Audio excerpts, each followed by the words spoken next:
지금 지구촌 곳곳에서 일어나는 수없이 많은 일들을 바라보면서 우리의 삶이, 우리의 인간이 얼마나 연약한지를, 또 우리 인간이 얼마나 무기력한지를, 그리고 우리 하루하루를 살아가는 것이 얼마나 큰 은혜고 축복인지를 우리가 다시 한번 깨달아 알 수가 있습니다.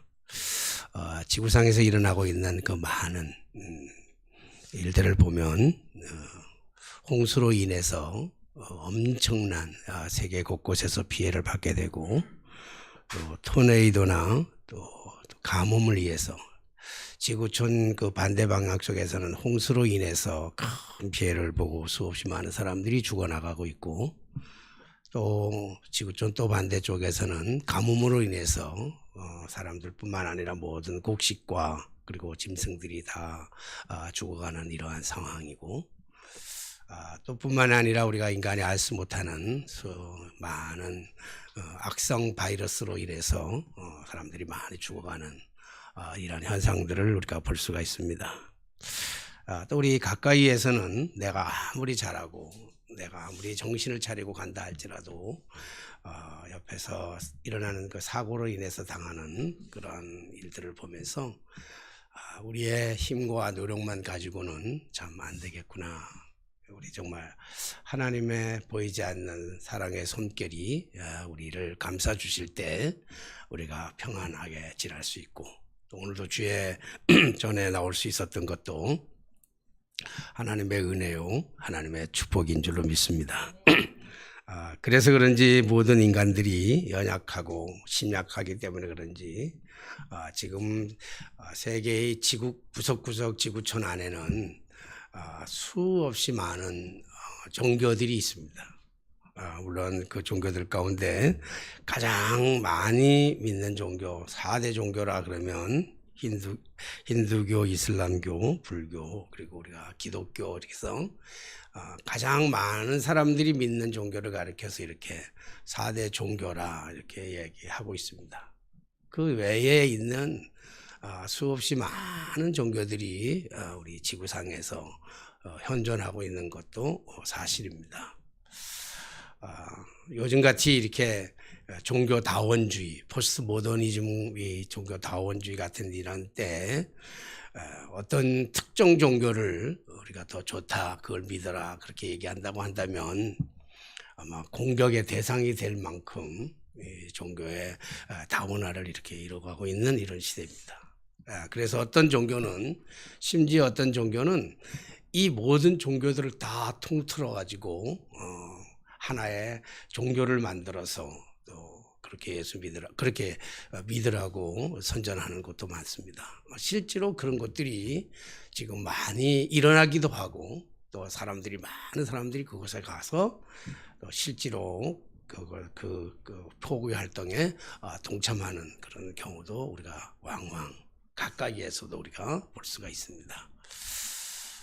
이런 많은 다양한 종교들 가운데 우리 기독교가 다른 종교들에 비해서 다르다고 하는, 우리가 특화된 것이 있다라고 한다면 아마 크게는 두 가지로 볼 수 있지 않을까, 이렇게 저는 나름대로 생각해 봅니다.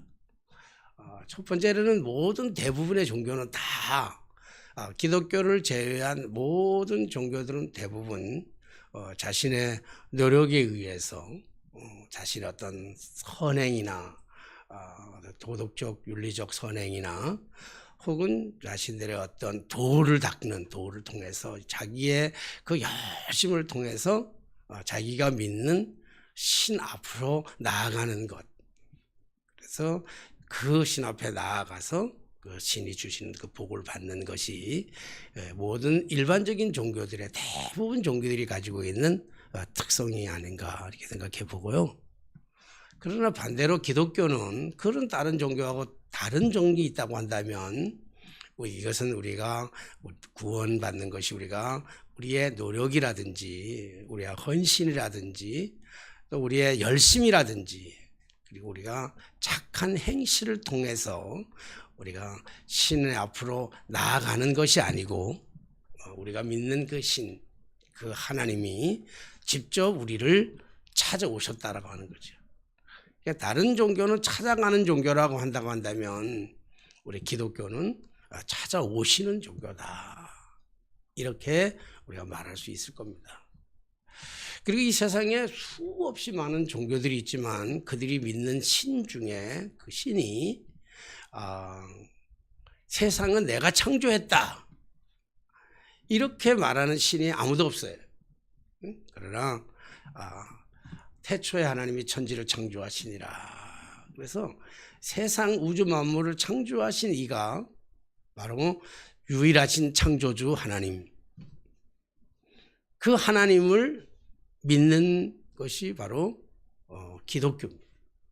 그러니까 다른 타 종교와 아주 절대적으로 다른 것이 있다고 하면 두 가지 말씀드렸던 것처럼 하나는 기독교는 찾아오시면서 우리를 구원하시는 종교라고 한다면 그리고 뿐만 아니라 세상을 우주 만물을 우리의 모든 피조물 우리 인간까지도 하나님이 창조하셨다라고 하는 사실에 대해서 우리가 믿고 고백하고 나아가는 것이죠. 그래서 예수 그리스도를 구주로 영접하고 그리고 믿는 교회를 다니고 있는 예수를 믿는 사람들은 기독교를 가리켜서 종교다 이렇게 얘기하지 않아요. 세상에 많은 사람들은 이제 기독교인들이 워낙 많으니까 그 4대 종교 중에 하나를 넣지만 실제로 우리 기독교인들은 기독교를 가리켜서 종교다 이렇게 얘기를 하진 않는단 말이에요. 우리가 스스로가 기독교가 4대 종교 중에 이슬람이나 뭐 힌두교나 불교나 이런 것 중에 하나다 이렇게 우리 스스로 얘기한다면 그 굉장히 자존심 깎이는 일이에요. 우리는 너는 무슨 종교를 믿느냐 그러면 물론 기독교라고 하긴 하지만 기독교를 얘기할 때 우리는 그걸 갖다가 복음이라 이렇게 얘기해요. 생명의 종교, 영생의 종교, 또 사랑의 종교, 구원의 종교. 그래서 이런 걸 통틀어 가지고 우리는 기독교를 종교라고 말하지 않고 이렇게 부르지 아니하고 우리 스스로는 다른 사람들은 기독교를 종교라고 부르지만 우리 스스로는 기독교를 종교라고 부르지 않고 뭐라고 부른다고요? 복음이라고 부른단 말이에요. 복음이라고.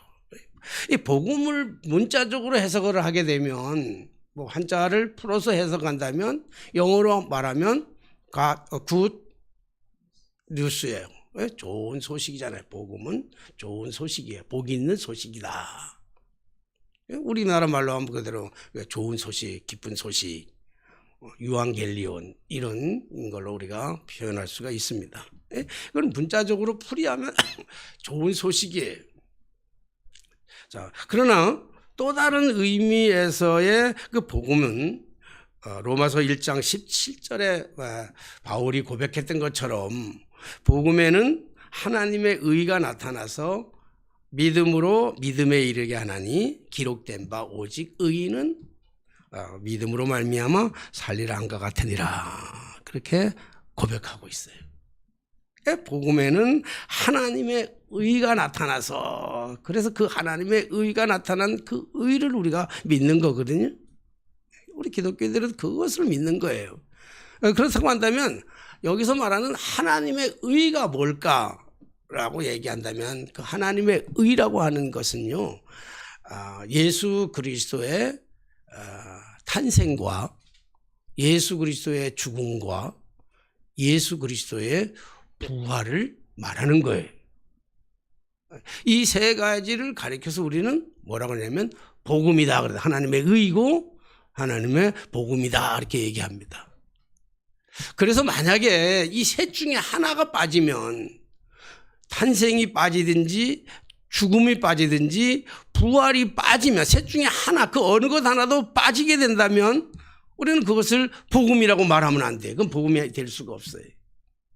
그러니까 복음에는 반드시 그리스도의 신비적인 탄생과 그리스도의 십자가상에서의 죽으심과 그리고 죽은 자 가운데 다시 사흘 만에 살아나는 부활을 그것이 다 하나로 돼서 하나가 돼서 분리할 수 없는 하나가 돼서 이루어 놓은 것을 가리켜서 우리는 복음이다. 그렇게 우리는 말씀을 드리고 있습니다. 그러므로 예수의 탄생만큼이나 신비적이고 충격적인 것은 예수님의 죽음이 아닐 수가 없죠. 예수의 탄생이 신비한 것처럼 예수의 주 신이 이 땅에 오셔서 그 신이 죽음을 당하셨다. 그 역시 신비한 것이고, 그리고 죽은 자 가운데 다시 사흘 만에 살아났다라고 하는 것도 신비적이고 충격적이에요. 그런데 예수님의 죽음이, 신의 죽음이 정말 충격적인 것은 우리가 알아요. 그러나 그 예수님의 죽음만큼이나 신비하고 그 예수님의 죽음만큼이나 그 충격적인 사건이 있었다고 한다면 그거는 바로 오늘 휘장이, 예수님이 십자가 상에서 달려 돌아가실 때, 그때 예수님이 운명할 때 성전에 있는 휘장이 위에서부터 아래로 찢어졌다고 하는 이러한 사건입니다. 예수님이 십자가를 지고 돌아가셨다 라고 하는 사실에 대해서는요, 삼척종다도 다 아는 사실이에요. 십자가를 보면, 십자가 세워진 거 보면 믿지 않는 사람들도, 믿지 않는 심지어 꼬맹이도 이 십자가의 의미를 좀 알아요. 십자가는 예수님이 달려 돌아가신 것이다.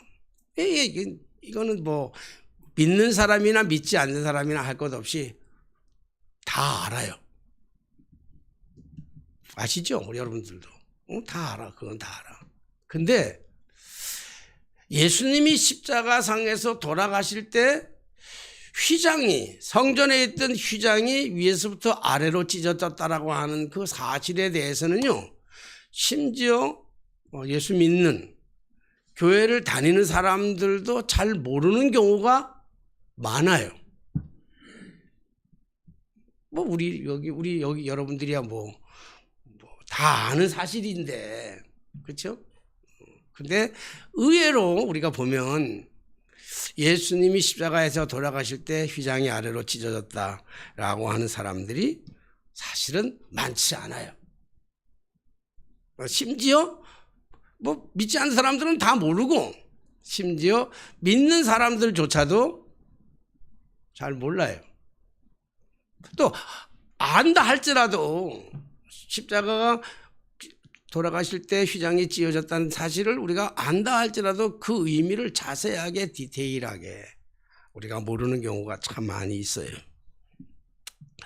성전 안에 있던 휘장이 찢어졌다고 하는 것은요, 당시 상황, 우리는 지금 별 의미가 없어요. 휘장이 찢어진 거하고 별 의미가 있냐. 그러니까 사람들은 휘장이 찢어진 것에 대해서는 별 관심도 없고, 찢어진 거지 이렇게 생각하는 경우가 참 많아요. 그런데 그때 그 당시로서 본다고 한다면 이건 보통 사건이 아닙니다. 그 당시에 모든 유대인들은요, 이 성전 안에 있는 휘장이 찢어지는 이 사건이 그들에게는 엄청난 충격이에요. 또 혼돈이에요. 혼란해지는 거예요. 있을 수 없는 일이죠. 이 성전 안에서 휘장이 찢어진다고 하는 것은. 물론 구약 시대의 성전에는 반드시 뭐가 있었냐면 휘장이 가려져 있었어요. 휘장이 가려져 있는 이유는 성소하고 지성소를 나누는 거예요. 휘장이 이렇게 져 있어서 성소에는 누구나 들어갈 수 있어요. 언제나 누구나 들어갈 수 있어. 그런데 휘장 안에 있는 것을 지성소라고 얘기하는데, 이 지성소에는 아무나 들어갈 수가 없어요. 제사장들도 못 들어가. 누구만 들어갈 수 있는가 하면 대제사장이 1년에 단 한 차례 들어가는 거예요. 하나님을 만나러. 인간의 모든 죄를 대신 대속하기 위해서 대제사장이 휘장 안에 들어가는 거예요. 그러니까 휘장 안에 들어간다고 하는. 그래서 그 제사장도 휘장 안에 들어갈 때 하나님을 만나는 장소이기 때문에, 그 거룩한 장소이기 때문에 그 대제사장도 거룩하지 않으면 거기서 죽어요. 그래서 제사장들이 휘장 안에 들어갈 때는 방울을 달고 들어간단 말이에요. 방울을. 왜냐하면 방울 소리가 안 나면 대제사장이 죽은 거야. 확인하는 거란 말이에요. 그러니까 그 가게에 들어가는 건 굉장히 성소와 지성소를 구분하는 그 가림막 같은 것인데, 그것이 찢어진다고 하는 것은 굉장히 충격적이란 말이에요. 이 유일하게 하나님, 대제사장이 하나님을 만나는, 1년에 한 번 만나는 아주 신비한 장소였습니다. 신비할 뿐만 아니라 유일한 장소였고, 그 장소는 은밀한 곳이었을 뿐만 아니라 거룩한 장소였다고요. 그러니까 이 휘장이 찢어졌다라고 하는 의미는 다른 말로 얘기한다면 거룩이 찢어진 거예요. 그 거룩함을 찢어버린 거예요. 그리고 그때 성전 안에 있었기 때문에 성전의 상징이 뭐냐면, 성전의 상징은 그 큰 건물이 상징이 아니라 그 당시에는 그 성전의 상징이라고 하는 것은 그 휘장을 얘기하는 거예요. 휘장이 없는 성전은 성전이라고 얘기할 수가 없는 거예요. 그러니까 휘장이 찢어졌다고 하는 것은 이건 보통 사건이 아니죠. 그러니까 예수님이 십자가에 달려 돌아가시는 그 모습을 지켜보던 유대인들은요, 대부분의 유대인들은 예수님의 죽음을 당연하게 여겼다고요. 그래서 소리 지르잖아요. 예수를 십자가에 못 박아라. 군중들은 얘기하잖아요. 예수를 십자가에 못 박아라. 그러니까 예수가 십자가에 돌아가시는 그 광경은 당연한 것으로 지켜봤고, 그리고 환호하기도 하고 좋아했는데, 이 유대인들로 봤을 때 성전의 휘장이 찢어지는 이 사건은 예수의 죽음보다도 10배, 100배, 1000배로 충격적인 사건이에요. 어마어마한 두려움이에요. 있을 수가 없는 일이란 말이에요. 하나님의 거룩을 상징하는 그 상징물을 하나님 자신이 그걸 찢어버렸어요. 그러니까 이게 얼마나 충격적입니까? 그렇다면 왜 하나님께서 이 휘장을 찢으셨을까? 궁금하잖아요. 이것을 깨닫는 것이 예배입니다. 우리 예배의 의미가 거기에 있어요. 왜 휘장이 찢어져야 했을까라고 하는 것이 예배의 의미고, 그리고 설교의 본질이고 설교의 목적이에요. 오늘 제가 설교하려고 하는 가장 큰 목적과 설교의 이 의미와 본질이 뭐냐면, 바로 왜 성전을 하나님이 찢으셨을까라고 하는 거예요. 휘장을 찢으셨다고 하는 것은요, 하나님의 속성과 하나님의 심정을 가장 잘 드러내는 표현이었어요. 하나님의 속성이라고 얘기한다고 한다면, 하나님은 우리가 어떤 하나님으로 믿느냐고요. 하나님이 어떤 하나님이에요? 여러 내가 만난 하나님을 표현할 때마다 다 다르잖아요. 어떤 분들은 치료의 하나님이라고 하시기도 하고, 그죠? 어떤 사람들은 능력의 하나님이라고 하시기도 하고, 어떤 이들은 창조의 하나님이라고도 얘기하고. 제 고백으로 한다면, 제 인생의 삶 속에, 간증 속에 담은 하나님을 우리가 어떤 하나님이냐고 묻는다면, 저는 1초도 고민하지 않고 대답하기를, 저는 하나님의 속성을 신실하신 하나님이다, 이렇게 해요. 참 내 뜻대로, 내 생각대로, 내 방법대로 되어지는 하나도 없었어, 지금까지. 내가 꿈꾸고, 내가 계획하고, 내가 비전을 세웠던 그 일들이 되어진 건 하나도 없어요. 다 망했어. 내 뜻대로는 안 돼. 한 번도 내 뜻대로 된 게 없어요. 내 계획대로 된 게 없고. 그런데 돌아놓고 가만히 지나서 돌아보면요, 하나님은 정말 완벽하셨어. 내 인생에 개입하셔가지고 나는 손해본 것 같고 나는 실패한 것 같고 나는 망한 것 같은데 돌아서 가만히 보면요, 어쩌면 하나님께서 그렇게 철저하게 나를 완벽하게 인도하셨는지 지금까지 지나온 모든 세월 돌아보아도 그 어느 것 하나 주의 손길 안 미친 것 전혀 없네. 물론 힘들 때 있었어요. 아플 때 있었어요. 좌절할 때도 있었어요. 절망할 때도 있었어요. 꿈이 깨질 때, 그 꿈을 포기할 때 겪어야 했던 숱한 괴로움과 눈물과 아픔이 있어요. 그러나 그때는 그때의 아픔이고, 그러나 그때 지나서 돌아보면요, 제가 이쪽으로 옮길 때만 해도, 장소 이쪽으로만 옮길 때만 해도요, 제가 파고다교회 담임으로 올 때만 해도요, 도무지 이해할 수가 없었어요.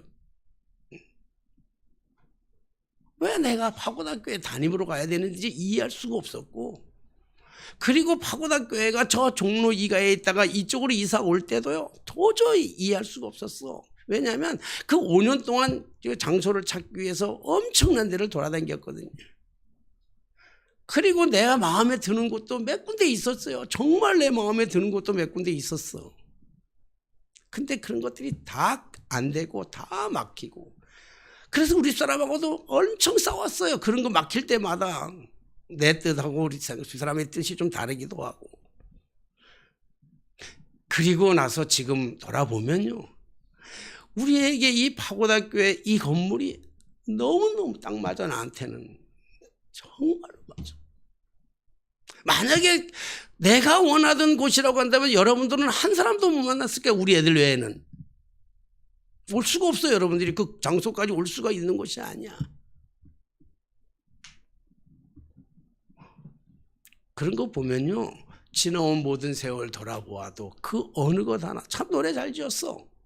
그 어느 것 하나 안 미친 게 전혀 없네. 그래서 저는 하나님이 당신한테 어떤 하나님입니까? 그러면 하나님의 속성을 말할 때는 하나님은 신실하신 하나님입니다, 이렇게 얘기를 해요. 근데 대부분 사람들이, 그건 뭐 내가 고백하는 것이고요, 우리가 대부분 사람들이 얘기할 때 우리 하나님을 어떤 하나님으로 얘기하냐면 대부분 사랑의 하나님이다, 이렇게 얘기해요. 그러니까 하나님, 사랑의 하나님의 그 하나님의 속성을 가장 잘 드러내는 사건이 바로 오늘 사건이에요. 죄인들을 구원하시려고 아들을 이 땅에 보내실 때의 그 아버지의 심정은 어떠하셨을까? 그 하나님의 심정이에요. 여기서 하나님의 속성은 사랑의 하나님이라고 한다면 하나님의 심정은 어땠을까? 자기 자신, 예수 그리스도를 당신에게 분리해서 이 땅에, 죄 많은 이 땅에 그 인간들을, 그 불충한 인간들을, 그 죄 많은 인간들을, 그 고집불통인 그 인간들을 위해서, 구원하시기 위해서 하늘의 보좌를 포기하시고 이 땅으로 보내시는 아버지의 심정은 어떠셨을까? 가슴이 찢어지고 무너져 내리지 않았겠냐고요. 게다가 그 아들, 하나밖에 없는 독생성자 예수 그리스도가 십자가에 달릴 때 사람들의 배신, 내가 구원하려고 했던 저 인간들, 그 인간들이 배신해서 자기의 아들을 십자가에 못 박는 그 모습을 바라보는 아버지의 그 심정은 어떻겠냐고요. 응?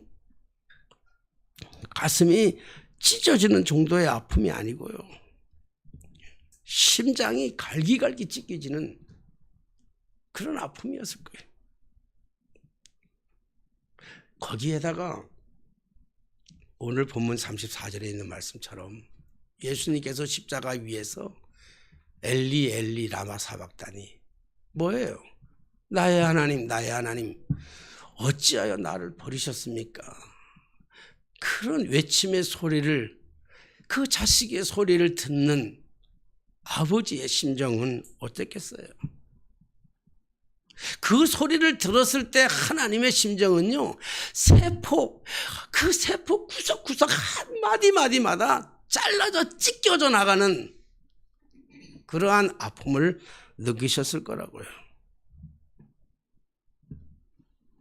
그러니까 휘장을 찢고 당신의 거룩함까지 찢고 심장까지 찢으며 보여주신 것, 그것이 바로 하나님 아버지의 사랑이에요. 그것이 하나님의 속성이라고요. 당신의 사랑을 보여주신 거예요. 그러므로 사랑이란 찢는 거예요. 그러므로 사랑은 찢기기도 하고 찢어지는 거예요.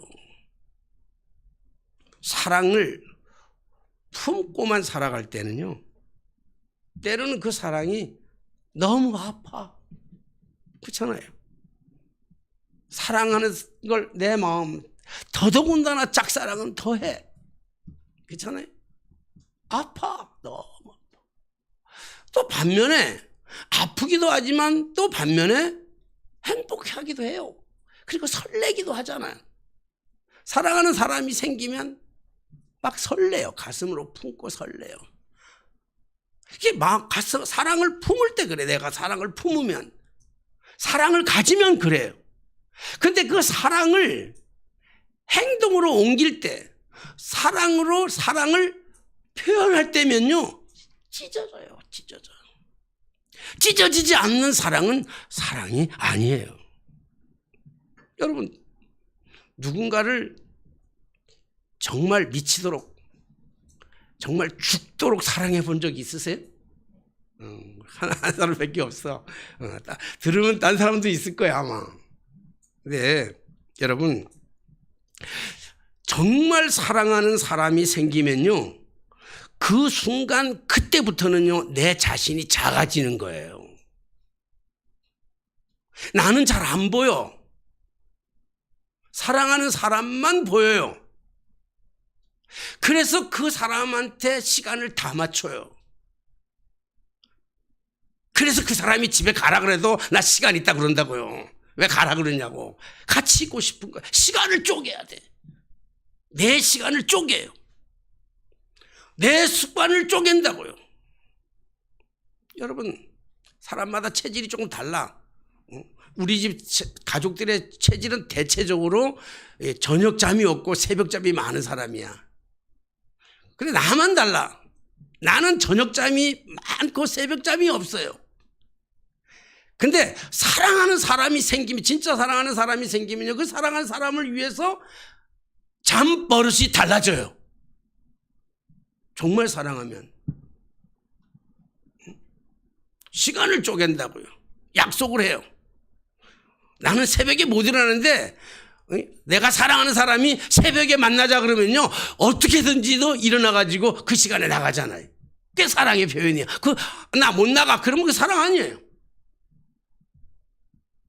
그러니까 진짜 사랑이라고 하는 것은요, 쪼개는 거예요. 찢어지는 거예요. 찢는 거예요. 시간을 찢고, 습관을 찢고, 버릇을 찢고, 다 찢는 거예요. 생각도 찢고, 심지어는요, 자신의 몸까지도 찢어준다고요. 몸까지도 찢어줘요. 사랑하는 사람을 위해서 간도 내주잖아요. 그렇잖아요. 뭐 요즘 사랑하지 않아도 내주긴 하는 사람도 있지만 어쩔 수 없이. 그러니까 찢어지는 거예요. 사랑이라는 건 찢는 거예요. 이것이 진정한 사랑의 표현인 거예요. 당시의 휘장이라는 게 뭐예요? 당시의 휘장이라는 것은요, 계약이에요. 언약이에요. 약속이에요. 하나님의 약속이에요. 당시의 휘장이라고 하는 것은요, 거룩이에요. 구속이에요. 구원이에요. 그런데 하나님은요, 하나님의 사랑은 이 어마어마한 이 의미를 찢어버리셔요. 왜요? 우리를 구원하시기 위해요. 여러분, 이 휘장은 단순한 천 조각이 아니라고요. 천으로 가려졌다고 해서 그 휘장이 천으로 가려졌다고 해서 그 단순한 천 조각이 아니에요. 그 자체가 거룩이라니까요. 거룩하지 않은 이가 그 안에 들어갈 수가 없어요. 만날 수가 없어요, 하나님을. 그런데 하나님은 그 거룩을 찢으시고 그 자리에 당신의 아들을 세우신 거예요. 예수님은 어떠셨나요? 예수님은 그 십자가 위에서 가장 그 당시로는 가장 최악의 형벌인 그 십자가 위에서 당신의 몸을 다 찢으셨어요. 머리에는 가시 면류관을 쓰시고 팔과 다리에는 굵은 못자국, 허리에는 창자국, 피 한 방울 남김없이 우리를 위해서, 죄인들을 위해서 자신의 몸을 갈기갈기 다 찢으신 사건. 이 사건이 십자가의 사건이에요. 왜요? 왜 찢으셨을까? 왜 찢으셨어요? 안 찢으시면 안 되나? 왜 찢으셨을까? 사랑하니까. 사랑이 뭐라고요? 찢는 거예요. 사랑하니까. 왜 찢으셨어요? 구원을 이루시려고 하니까. 사랑하는 자들을 구원하시기 위한 하나의 방법이고 선택이셨으니까. 왜 찢으셨을까? 피 흘림이 없이는 죄 사함이 없기 때문에. 예수님이 찢지 아니하시고는요 죄인을 구원할 수 없기 때문에 그래요. 이것이 십자가 위에서 보여주신 사랑의 완성이에요. 하나님은 휘장을 찢으심으로 거룩을 포기하시고 우리를 만나 주셨어요. 아직도 교회를 성전으로 알고 계시는 분들이 참 많아요. 실수로 할 수 있는 것도 있지만요, 교회와 성전은 전혀 달라요. 뭐 얘기를 할 때, 교회를 얘기할 때 성전에 나와서 기도하라는 등 뭐 이렇게 얘기할 수는 있지만 그건 잘 몰라서 하는 얘기고요. 실제로 말한다면 교회와 성전은 완전히 달라요. 교회는 더 이상의 성전은 아니에요. 왜요? 교회에는 휘장이 없잖아요. 성전에 휘장이 없다면 더 이상의 성전은 아니에요. 교회에 예수 그리스도가 없다면 더 이상의 교회는 아니에요. 그러니까 성전을 상징하는 것이 휘장이었다면 교회를 상징하는 것은 예수예요. 그러니까 교회는 당연히 휘장이 없어요. 교회는 당연히 휘장이 없으니까 교회를 성전이라고 부르면 좀 곤란하다 이 말씀이에요. 그렇죠? 그런데 아직도 성당에는 고해 성사가 아직 남아있는 걸로 그렇게 알고 있습니다. 여러분, 뭐 타 종교니까 내가 뭐라고는 얘기할 수는 없는데, 여러분, 죄가 있으면 절대로 사제나 목사에게 고할 것이 아니고 하나님 앞에 직접 고하시기 바랍니다. 직접 고하시면 돼요. 휘장이 없어요. 하나님과 직접 만나주시게 했다니까. 왜 직접 고하시면 돼요? 목사는 죄를 사해 줄 능력이 없어요. 뭐 신부도 마찬가지일 거예요. 죄를 사할 능력은 없어요. 물론 신부에게 고해 성사를 하고 목사에게 자신의 죄를 토설해서 그것을 하나님 앞에 중보하고 기도하고 그리고 하는 거는, 그래서 하는 거는 뭐 이유는 있어요. 그러나 목사에게도 정말 비밀 얘기는 안 하는 게 좋아요. 목사님 절대 비밀인데 아무에게도 얘기하지 마세요. 그런 얘기는 저한테도 하지 마세요. 그런 얘기를 들으면요, 저는 진짜 죽을 때까지 그 비밀을 지키긴 지켜요. 근데 본인이 말해놓고 본인이 시험 들어.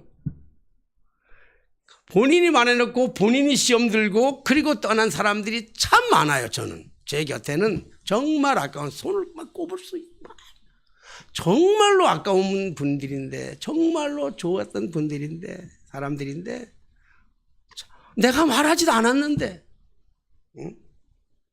그러니까 다른 사람이 이게 알려줘도 괜찮을 만한 정도의 비밀을 말해줬어요. 말했대.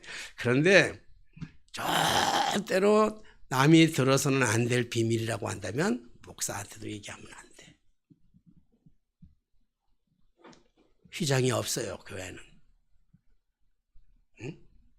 목사를 통해서 하나님께 나가는 게 아니고 하나님께 예수 그리스도 앞에 우리가 엎드려 기도하면 우리 주님은 반드시 우리의 소원을, 우리의 기도를, 우리의 죄의 문제를 완벽하게 해결해 주실 줄로 믿습니다. 사랑하신 여러분, 하나님께서 휘장을 찢으시고 자기 자신을 찢으시고 예수님께서 자기의 몸을 찢으셨다면 그러면 우리는 이제는 우리 차례잖아요. 우리가 찢어야 될 차례잖아요. 뭘 찢을까요? 뭘 찢어야 할까요? 우리에게는요, 휘장보다도 더 얇지만 더 강력한 것이 있어요. 휘장처럼 눈에는 보이지 않지만 더 지독한 가림막이 있어요. 그 가림막을 이 시간 찢어내야 해요. 찢을 때, 우리가 찢을 때 보이지 않았던 것들이 보이기 시작해요. 우리가 찢을 때 비로소 우리가 거룩에 들어갈 수가 있어요. 그것이 어떤 사람들에게는 돈일 수도 있어요. 어떤 사람에게는 건강이 있을 수도 있어요. 어떤 사람에게는 외모일 수 있어요. 어떤 사람에게는 그것이 습관일 수 있어요. 그러나 그것이 무엇이든지 간에 찢어야 비로소 자유로운 사랑 안에 우리가 거하게 되는 줄로 믿습니다. 사랑은 찢는 겁니다. 찢을 때 그 자리에 주님이 임재할 줄로 믿습니다. 기도하겠습니다. 살아계신 하나님 아버지, 눈에는 보이지 않지만 심줄보다도 더 강한 그 모진 그러한 그 휘장이 우리를 막아서 봐야 될 것들을 보지 못하고 돌이켜야 될 것들을 돌이키지 못하며 거룩해야 하지만 여전히 속된 것으로 세상을 살아갔던 우리의 삶의 모습 속에 하나님 당신을 찢으시고 예수를 찢으시고 휘장을 찢으셨던 것처럼 오늘 우리의 그 보이지 않는 가림막 그 휘장을 찢고자 소원하오니 우리를 도와주시고 우리에게 힘 주시고 우리에게 능력 주시고 우리에게 능력 주셔서 고래 심줄보다 더 강력하고 질긴 우리의 가림막을 찢고 새로운 세상, 새로운 은혜, 새로운 축복을 경험하게 하여 주옵소서. 예수님의 이름으로 기도하옵나이다. 아멘. 우리 찬송가